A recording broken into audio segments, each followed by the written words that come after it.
말씀, 그 가르침의 놀라움이라는 제목으로 하나님 말씀을 증거하고자 합니다. 여러분, 농부들이 한 해의 농사를 시작할 때 가장 먼저 하는 일, 어떤 일일까요? 겨울에 씨앗을 고르는 일부터 시작한다고 합니다. 그럼에도 실제적으로 밭에서 시작하는 첫 일은 밭의 흙을 뒤집는 일입니다. 밭에 묵은 흙을 뒤집어서 새 양분의 토양을 밭 표면으로 끌어올리는 것이죠. 기존의 표면층에 있었던 양분은 이미 이전 해의 농사를 통하여서 다 소비하였기 때문이죠. 그 땅에 새로운 씨앗을 뿌릴 때 새 양분을 공급받을 수가 있다고 합니다. 시골에서 목회할 때 매년 4월 첫 주에 씨앗 파송 예배를 드렸었습니다. 씨앗 파종 예배를 드림으로 한 해 동안 사랑하는 성도들이 농사를 지을 모든 씨앗을 조금씩 가져옵니다. 그러면 그것을 사각 나무 틀에다가 담아서 하나님께 예배드리면서 하나님, 이 씨앗이 올해 풍성해지게 하여 주십시오라고 간절히 소망하며 한 해를 여는 예배를 드렸었습니다. 사랑하는 여러분, 올해 시작되는 농사 가운데서 우리 인생 농사만큼 중요한 것이 없습니다. 여러분들, 그 일을 위하여서 하나님께 기도하셨습니까?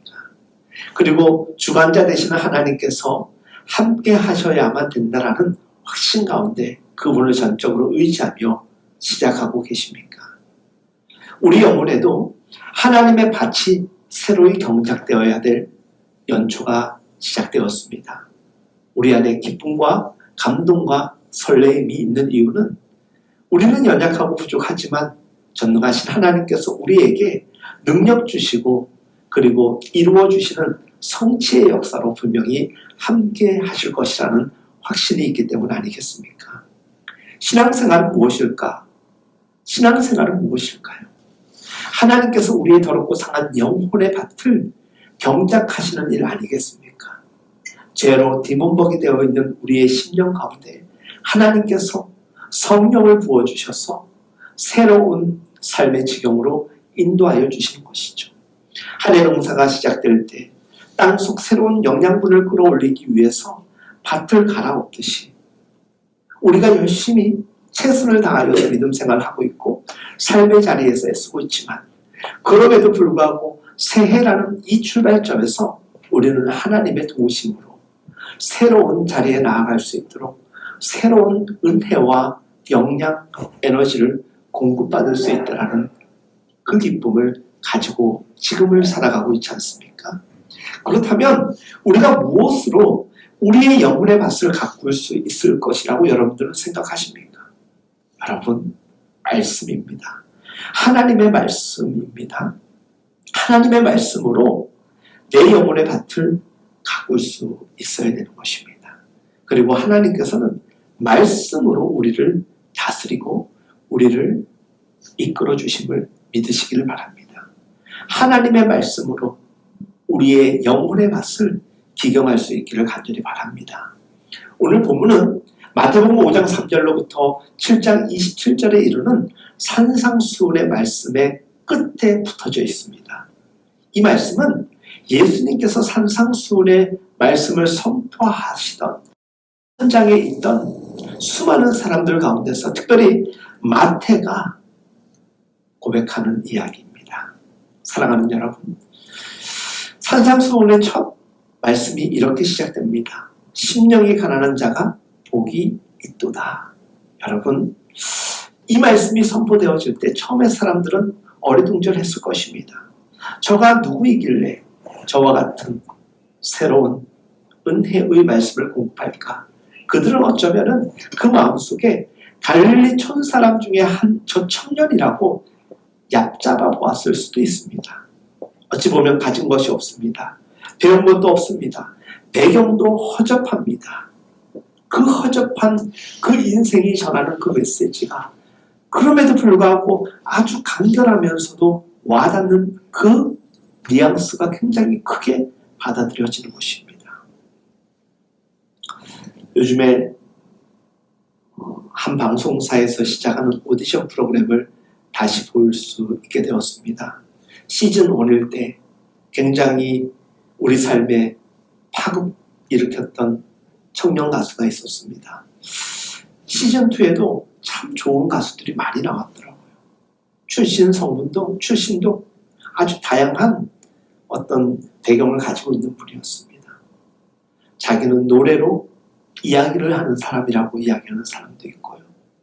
그리고 60이 넘도록 포기하지 않았던 이 노래 인생을 다시 한번 도전하고 싶어서 나왔다고 하는 이들도 있었습니다.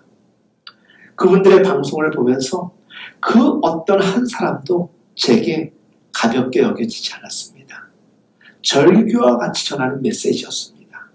하지만 그들은 그들 스스로를 무명 가수라고 이야기합니다. 그 어떤 사람들에게도 소개되어지지 않고 그 어떤 환호 앞에서 노래한 적도 없던 사람들이었습니다. 그런 그들이 전파 방송을 통하여서 전국에 퍼져나가면서 많은 사람들의 마음에 울림을 주었습니다. 제가 유튜브를 통하여서 그 방송을 다시 한번 볼 기회를 가졌습니다. 댓글을 보았습니다. 당신 같은 사람이 계속해서 노래를 불러주었으면 좋겠습니다. 누군가는 당신의 노래 때문에 웃고 있고 행복해하고 있습니다. 여러분, 무명 가수 그 한 사람의 노래가 어떤 이에게는 실패와 좌절의 자리에서 소망을 얻게 되었다라는 고백으로 이어집니다. 산상수훈, 그 언덕에서 예수님께서 전하시는 그 메시지가 아무것도 가진 것이 없고 그리고 별 볼 일 없어 보이는 그 예수라는 청년에게서 선포되어지고 사람들의 귓가에 울려지는 그 메시지는 그 어떤 사람들의 선포의 메시지보다 말씀보다 강력하게 사람들의 마음속에 파고들었던 것입니다. 사람들은 그냥 나사렛 출신의 보잘것 없는 청년이라고 이야기하였습니다. 나사렛에서 어찌 선한 것이 날 수 있겠느냐라고까지 이야기를 하였습니다. 예수님은 그런 이들에게, 특별히 그 시대 권세 잡은 이들에게 이러한 이야기를 전하셨습니다. 옛 사람에게 말한 바 너희가 들었으나 나는 너희에게 이르노니, 너희가 들었으나 내가 너희에게 이르노니, 이미 너희가 들었던 이야기를 내가 다시 하지만 내가 하는 이야기는 이전과는 다른 메시지가 아니라 분명한 이야기로 너희들에게 선언한다라는 것입니다. 여러분, 우리 삶의 중요한 이야기일수록 반복적으로 이미 알고 있는 이야기일 확률이 더 높습니다. 전혀 모르는 메시지가 우리의 삶을 변화시키는 경우보다 늘 알고 있었으나 그것을 깨달아 그것을 마음에 담고 그것을 결단하면서 살아내지 못한 메시지가 우리 삶에 반복적으로 우리에게 울림을 준다는 것은 기본으로 돌아가는 것입니다. 예수님의 메시지는, 산상수훈의 메시지는 새로운 메시지가 아닙니다. 이전부터 하나님을 통하여서 공급되어 있던 말씀이요, 그리고 그 말씀을 예수라는 그 시대의 구세주로 오신 이를 통하여서 전하여지는 말씀이었습니다. 예수님은 심지어 그 말씀을 무례히 받으려고 하는 경솔한 자들에게 이야기합니다. 너희 원수를 사랑하며 너희를 핍박하는 자를 위하여 기도하라고 이야기를 하면서 예수님은 그들의 삶에 대하여서 정면적으로 도전하는 메시지를 전하였습니다. 그런들 그들에게 전혀 모르는 이야기겠습니까? 이미 알고 있는 메시지를 그 시대 사람들, 유대인들, 심지어 서기관들과 율법학자들에게 전하고 있습니다. 여러분, 제가 오늘 여러분들에게 전하는 이 메시지가 여러분들 듣도 보지 못했던 메시지 아닐 것입니다. 이미 여러분들이 알고 있는 메시지입니다. 그럼에도 불구하고 오늘 여러분들에게 다시금 전하여지는 것은 말씀을 준비하면서 저 스스로에게도 하나님께서 말씀하신 메시지였지만 오늘은 저를 통하여서 저의 입술을 빌려서 하나님께서 여러분들에게 들려주시고자 하시는 오늘 우리가 살아내야 될 중요한 메시지로 받을 수 있기를 간절히 소망합니다. 예수님께서 말씀하셨습니다. 내가 율법이나 선지자를 폐하러 온 줄로 생각하지 말라. 폐하러 온 것이 아니라 완전하게 하려 함이라 라고 예수님은 당당하게 선언하셨습니다. 이전 것을 무시하는 것이 아니라는 것입니다. 이전 것을 보다 보완하는 것이고 완전케 하고자 함이라는 것입니다. 예수님께서는 헛된 믿음을 고백하는 사람들에게 이야기를 합니다. 그것이 어쩌면 저일 수도 있고 여러분들일 수 있기 때문에 잘 들어보시기를 바랍니다. 내가 너희를 도무지 알지 못하니 불법을 행하는 자들아 내게서 떠나라. 여러분, 예수님의 메시지는 사랑의 메시지였지만 언제나 공의로 가득한 메시지였습니다. 내가 너희를 알지 못하니 불법을 행하는 자들아. 예수님을 믿는다 하면서도 거짓 행하는 이들이 얼마나 많은지 모릅니다. 예수를 믿노라 하면서도 불법을 행하는 이들이 얼마나 많은지 모릅니다.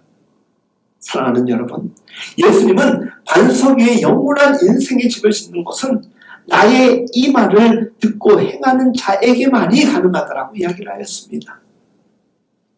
이제 예수님을 믿어 신앙생활을 하고 있는 여러분들은 반석 위에 세워져 가고 있습니까?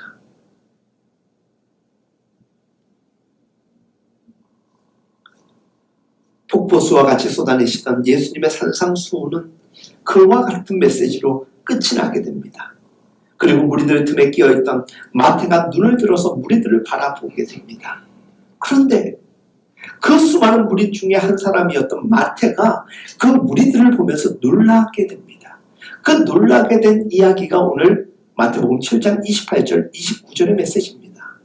이 말인 즉시 산상수훈의 메시지를 받은 그 언덕의 수많은 사람들의 모습을 마태가 보고 이 7장 28절 29절 말씀을 기록하고 있다는 것입니다. 그 무리들은 예수님의 가르침에 놀라고 있었다고 증언하고 있습니다. 그들의 눈망울에는 경이로움과 경외감으로 가득해 보였습니다. 본문 28절, 그때 그 상황을 이렇게 표현하고 있습니다. 예수께서 이 말씀을 마치심에 무리들이 그의 가르치심에 놀라니. 여러분, 우리가 하나님의 말씀을 들을 때마다 우리 안에 주시는 은혜와 감동으로 인하여서 놀라움이 있어야 되는 것입니다. 그 놀라움은 새로운 지혜의 말씀에 대한 깨달음을 넘어서서 그럼에도 불구하고 여전히 우리에게 그 말씀을 주시고자 하시는 하나님의 기품 있는 사랑에 대한 감동 아니겠습니까?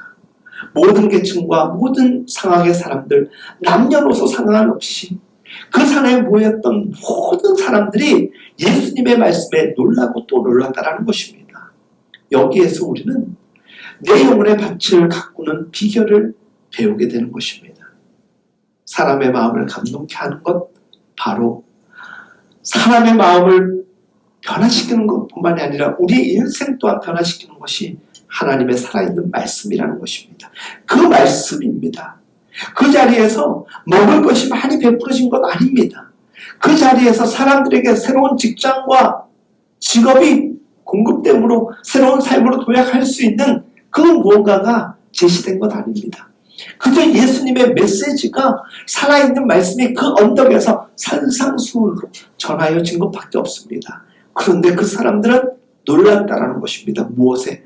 하나님의 말씀을 예수님을 통하여서 듣고 놀랐다라는 것입니다. 그러니 이것은 단순한 깨우침 내지는 심적으로 놀라는 정도가 아닙니다. 우리말 논란이라는 말을 헬라어로 에크플레소라고 찾아볼 수가 있었습니다.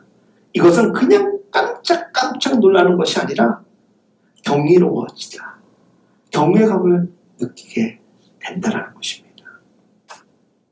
저는 우리 교회 예배당을 이렇게 준비하면서 이번 주에도 제가 시골에서 목회를 할 때 가장 가깝게 지냈던 목사님 가정 한 가정이 저희가 이곳에서 개척을 하고 처음으로 오셨었어요. 그래서 목사님, 사모님, 그리고 제가 조카라고 부르는 그 목사님의 자녀 3명, 5명이 딱 들어오면서 다 같이 너무 이쁘다. 그래서 아이들도 막 신나가지고 뛰어다니고 이것저것 만지고 그러더라고요. 제 마음속에는요, 이런 생각도 있어요. 우리 교회 예배당에 딱 들어오면은 일단 조용히 하나님의 십자가를 바라보면서 이 자리에 앉아가지고 묵상을 할 수 있는 압도적인 경외감을 느낄 수 있는 예배당이 되었으면 좋겠다는 생각을 많이 해요. 그래서 올해 소망하는 여러 가지 교회 일 중에 하나가 이 커튼을 좀 암막 커튼을 잘 만들거나 앞을 조금 스포트라이트를 강하게 해서 예배당 앞쪽에 좀 더 저를 부각시키는 이 강대상을 환하게 하려고 하는 것이 아닙니다. 뭔가 예배당에 들어올 때 사람들이 하나님을 경외할 수 있는 마음을 보다 크게 느낄 수 있도록 구조적인 변화를 조금 주는 그런 생각을 하고 있습니다. 사랑하는 여러분, 성경을 들고 다니면서도 가슴이 뛸 정도의 경외감이 없어서는 어찌 우리가 그리스도인의 신자요 예배자라고 말할 수 있겠습니까? 버젓이 성경을 들고 가면서도 아무렇지 않게 행하고 살아가는 이들이 있습니다. 주일날 하나님께 예배 드리러 오면서도 오늘 하나님께서 내게 주실 말씀과 예배를 향한 경외감 없이 발걸음을 옮기는 이들 얼마나 많은지 모릅니다. 여러분, 오늘 본문의 말씀에서 무리들이 놀랐다라는 것은 단순히 놀랬다라는 것이 아니라 깨달아 알게 되었다라는 것이 아니라 경이로움에 경외감을 느꼈다라는 것입니다. 그들은 예수님의 말씀에 압도되어서 경외감을 가질 만큼 엄청난 삶의 변화에 도전장을 받았다라는 것입니다.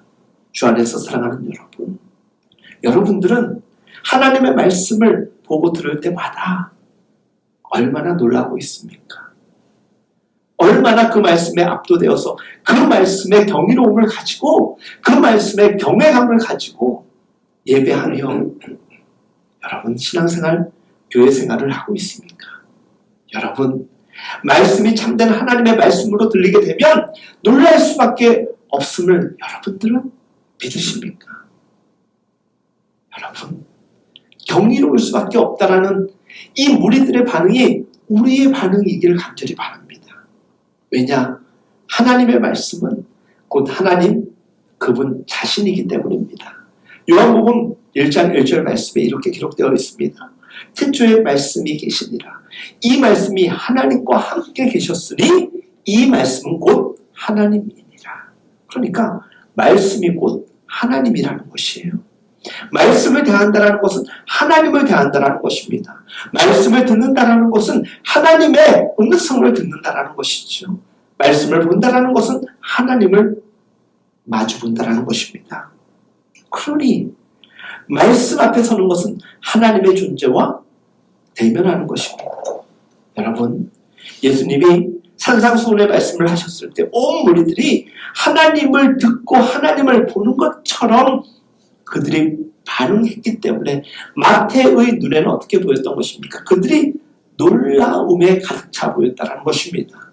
단순한 깨우침, 놀라는 것 정도가 아니라 경이로움과 경외감으로 하나님 앞에 나아가 있었다는 것입니다. 하나님의 심판을 전하는 메시지가 우리에게 두렵게 들릴 뿐 우리는 때로는 그 다른 메시지의 분위기 앞에서는 우리의 마음이 그렇게 경외감을 갖지 못할 때가 참 많습니다. 저는 그 산상수훈의 현장에서 그 수많은 사람들이 하나님을 만났다라고 저는 확신합니다. 오늘 말씀을 듣는 여러분들 하나님을 만나는 은혜가 있기를 축복합니다. 말씀을 통하여서 하나님을 만나는 것은 매우 중요합니다. 제가 어젯밤에 여러분들에게 예배 시간에 영상으로 틀어드리려고 유튜브를 통해서 아무리 찾아봐도 찾지를 못했어요.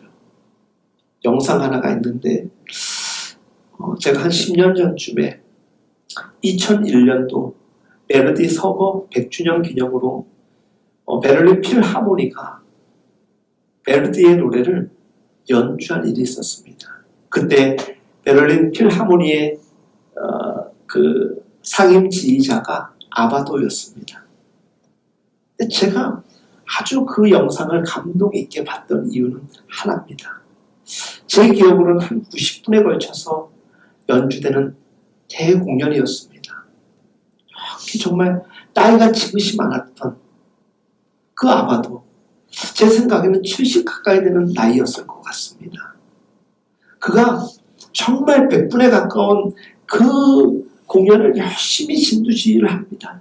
정말 땀을 흘린 모습까지도 역력히 느껴질 정도입니다. 그런데 마지막입니다. 다 연주를 하고 정말 사람이 다 지쳐버렸는데 그 정신이 호연히 어디론가 빠져나간 것처럼 넋을 놓고 가만히 있습니다. 그런데 그 시간이 연주가 마치고 30초였습니다.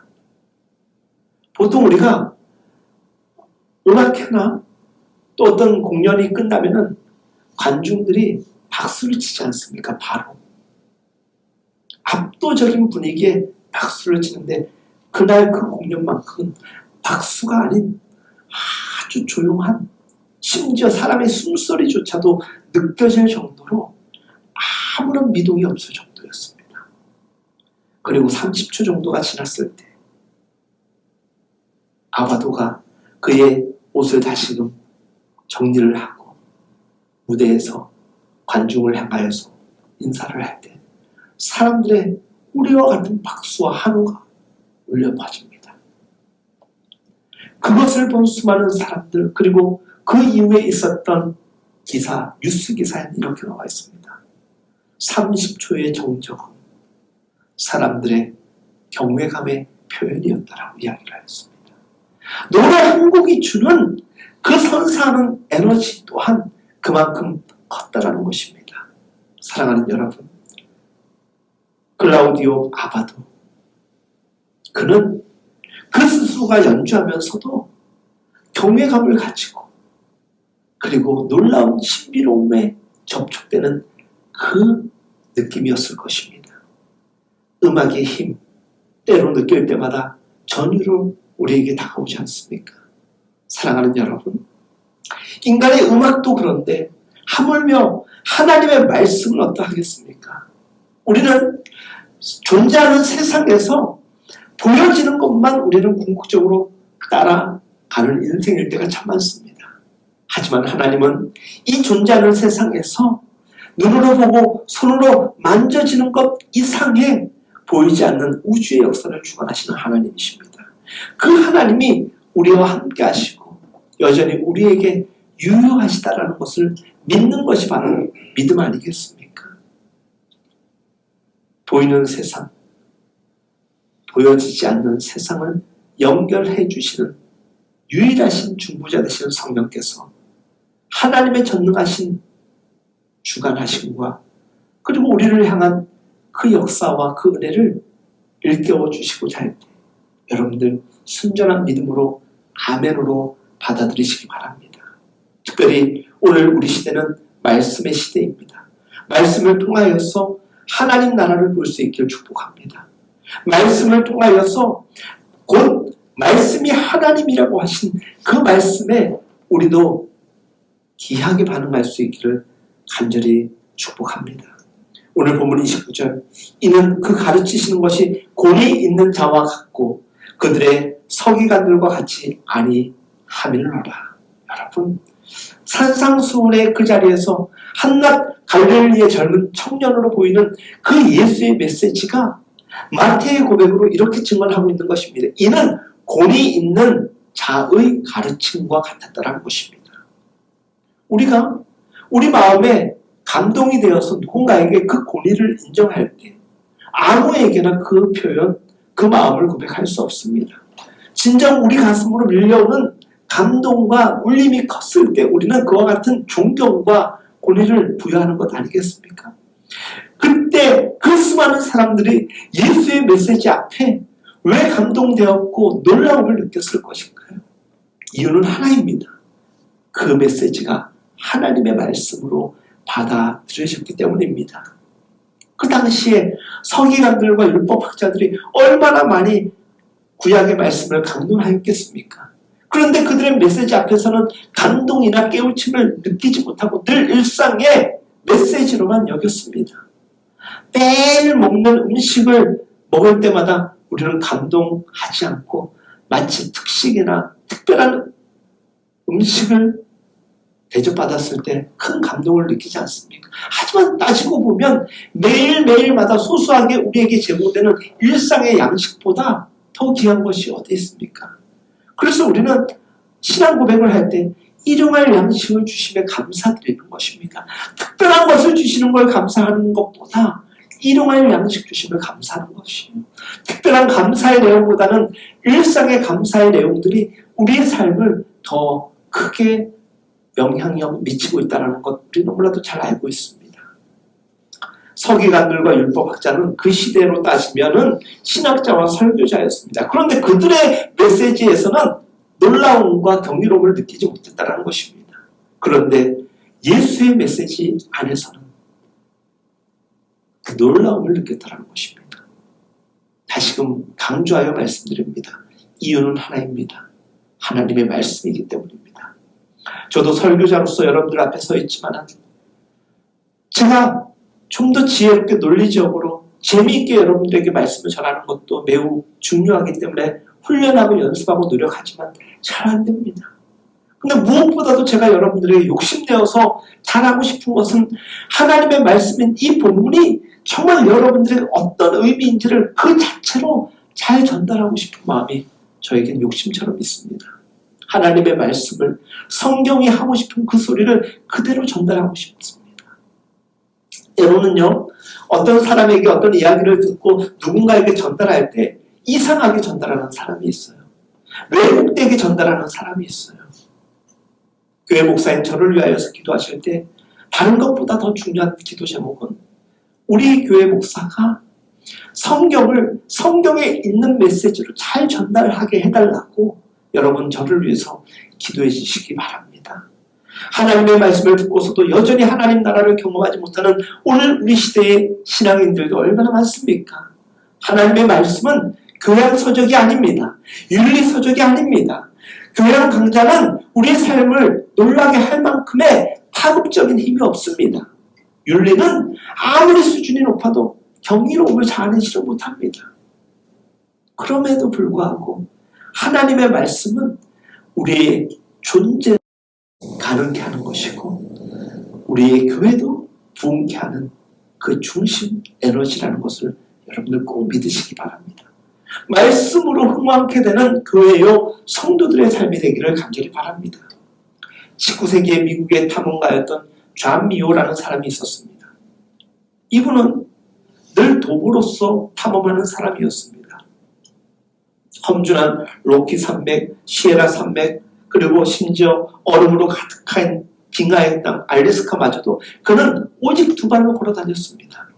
일정 구간은 차로 이동해도 되는데 그는 늘 두 발로 걸으면서 도보, 여행, 또 탐험하는 활동가였습니다. 어느 날 로키 산맥에 강력한 폭풍우가 몰려온다는 소식이 들렸습니다. 그는 그 스스로가 이 자연의 힘을 느껴보고 싶었나 봅니다. 그래서 세차게 몰아치는 그 폭풍우 사이로 그 스스로가 뛰어듭니다. 어떤 일이 있었는지 아십니까? 아주 큰 전나무에다가 누군가의 도움을 받아서 자기를 굵은 끈으로 몇 바퀴씩 감았다고 합니다. 자기 힘으로 도망가고 싶어도 도망가지 못할 정도로 꽁꽁 묶었다고 합니다. 어찌 보면 자살 행위와도 같을 수 있습니다. 옆을 보니 어떤 작은 나무들은 막 푹푹 부러집니다. 큰 나무 또한 휘청휘청하면서 부러질까 말까 하는 경우가 너무나도 많았다고 합니다. 그런 가운데 지금 존 미오는 나무에 우두커니 묶여 있습니다. 그리고 시간이 지나서 폭풍이 슉 지나갔습니다. 그가 그 이후에 그가 관찰하고 경험하고 바라보고 맞이하였던 그 폭풍우에 대하여서 이야기를 합니다. 자기는 소리를 쳤다는 거예요. 폭풍아 뭐라 와라 내게 오라고 외쳤다고 합니다. 그게 이렇게 기록합니다. 나는 폭풍을 맛보아 알았다. 그 폭풍 속에서 나는 원시적인 생명력과 압도적인 에너지를 경험했다. 단순히 폭풍이 무섭다라고 여기는 정도가 아니라 폭풍 중심으로 들어갔더니 그 폭풍이 얼마나 강력한지 그것을 원시적인 생명력과 압도적인 에너지라고 표현하였습니다. 하나님의 말씀 앞에 온전히 엎드리고 하나님 말씀을 듣는 사람들에게는 하나님의 말씀이 얼마나 강력하게 느껴지는지 우리는 경험할 수가 있게 되는 것입니다. 기독교 신앙의 문제는 무엇일까? 오늘 우리 시대 교회와 성도들에게 있어서 나타나는 이 안타까운 문제들의 중심에 무엇이 있을까? 여러분들 생각해 보셨습니까? 신학의 부재요, 교회가 작아서요, 크고 본질이 변질되어서라고 수많은 사람들이 이야기하지만 가장 큰 이유 중에 하나는 방관자 영성입니다. 여러분, 혹 우리들 가운데서도 방관자 영성이 있지 않은가 생각해 보시기 바랍니다. 방관자 영성은 그거예요. 예배당에 왔음에도 불구하고 내가 하나님의 사랑하는 자녀요, 예배를 드려야 하는 예배자임에도 불구하고 방관자처럼 예배드리는 경우가 많아요. 그냥 타액잔 끼고 그냥 넉넉히 오늘 설교 잘하나 못하나 평가하려고 하는 이들이 있다는 거예요. 저희 지방에 아주 가까운 곳에 꽤 큰 교회가 하나 있어요. 감리교회가. 그 목사님이 은퇴를 4년 정도 앞두고 있는데 교인들이 더 이상 우리 목사님으로 모실 수 없습니다. 더 이상 문제 일으키지 말고 교회를 그만두십시오 하고 그분들이 여러 명의 추천서와 이력서를 받아서 젊은 목사님을 한 분 청빙하게 되었어요. 그래서 지금 그곳에 부임한 지 2달이 아직 안 됐어요. 그 목사님이 한 번은 저희 교회 방문하셔서 저한테 서류를 체크받으면서 속 이야기를 이렇게 짧게 하더라고요. 정말 말씀을 사모하며 집중하며 듣는 분들도 많은데 소위 교회 리더십이라고 하는 분들은 뒤에서 팔짱 끼고 새로운 목사가 왔는데 설교를 얼마나 잘하나, 얼마나 사람들에게 은혜를 끼치고 있는가 분석하고 있는 이들이 있다는 거예요. 자기 스스로는 은혜를 받을 생각을 안 하고 집중하지 않고 사람들의 반응을 보면서 저 사람이 은혜를 받고 있으면 목사를 잘 데려왔구나 이런 생각을 하고 있는 이들이 있다는 거예요. 그 목사님의 마음속에 이런 기도가 있었다는 거예요. 하나님, 저 팔짱 끼고 있는 분들, 저 평가하려고 하는 저들 스스로가 먼저 하나님의 말씀 앞에 변화되게 하여 주십시오. 더 이상 예배를 방관하지 않게 해달라고. 저는 오늘 여러분들에게 묻고 싶습니다. 여러분들은 하나님의 말씀 앞에서 예배드리는 이 시중에 방관자로, 구경꾼으로, 관람객으로 있는 것은 아닌지 생각해 보시기 바랍니다. 방관자 영성을 가진 사람은 타인의 봉사와 헌신에 박수는 칠지언정 스스로는 그 헌신과 봉사의 일에 참여하지 않습니다. 멋지고 좋은 찬양을 듣기를 원하지만 스스로 그 입으로 고백하지는 않습니다. 기도 생활이 주는 통성함이 얼마나 많습니까? 하지만 방관자 신앙인은 그저 구경할 뿐 참여하지를 않습니다. 사랑하는 여러분, 하나님을 직접 경험하지 않고 하나님을 구경하는 영성이야말로 우리에게 있어서 치명적인 신앙적 병이 될 수가 있습니다. 하나님의 말씀만이 우리의 영혼을 소생케 할 것이고 우리의 교회를 흥왕케 하는 요소임을 잊지 마시기 바랍니다. 새해 2번째 메시지, 첫 번째 주일 지난주 메시지는 올 슬로건에 대한 이야기를 여러분들에게 전했다면 오늘은 올 한 해 정말 여러분들이 하나님 말씀 앞에서 온전히 붙들려 살아가기를 바라는 마음에서 말씀을 준비하였습니다. 여러분들도 저조차도 하나님의 말씀을 준비하며 전하는 순간순간 하나님께서 놀라움에 경이로움을 느낄 수 있도록 도와주시기를 기도하며 여러분들도 하나님의 말씀을 들을 때마다 경외감을 가지고 놀라는 은총이 함께하기를 간절히 바랍니다. 말씀을 마무리하고자 합니다. 사랑하는 성도 여러분, 하나님의 말씀에 놀랐던 노아는 어떻게 하였습니까? 곧장 방주를 지었습니다. 하나님의 말씀에 놀랐던 아브라함은 그 말씀에 순종하여서 본토 친척 아비집을 떠나는 순종을 보였습니다. 하나님의 말씀에 놀랐던 다윗은 참회의 눈물을 흘렸습니다. 하나님의 말씀에 놀랐던 베드로는 그물을 예수님께서 명하신 그곳에 던졌습니다. 하나님의 말씀에 놀랐던 바울은 온 지중해 세계를 누비는 말씀의 사도가 되었던 것을 여러분들 기억하시길 바랍니다. 그들이 왜 산중턱에 방주를 지었으며 왜 그렇게 잘 살던 고향 땅을 떠나야만 했고 하던 일을 멈추고 고생하며 하나님의 부르심 앞에 순종할 수가 있겠습니까? 모든 것은 하나님의 말씀 앞에서 일어났던 일들입니다. 성경의 역사는 하나님 말씀 앞에 성경의 역사는 하나님 말씀 앞에 반응했던 사람들의 역사인 것입니다. 코로나 상황이 2년이 넘도록 지속되어 가고 있는 지금 한국교회와 개인의 신앙이 아주 많이 염려되는 실정이라고들 우리가 이야기하지 않습니까? 하지만 모두가 상대방을 향하여 손가락질하고 그 지적에 대하여서 의문을 품을 뿐 스스로에게 그 질문은 던지지 않고 있습니다. 우리 스스로가 지금 하나님의 말씀 앞에 서 있습니까? 2022년 한 해는 하나님 말씀이 주는 놀라운 변화와 성장, 성숙을 이뤄가는 우리 모두가 될 수 있기를 오늘 말씀의 제목처럼 말씀, 그 가르침의 놀라운 은혜가 함께하기를 간절히 축복합니다.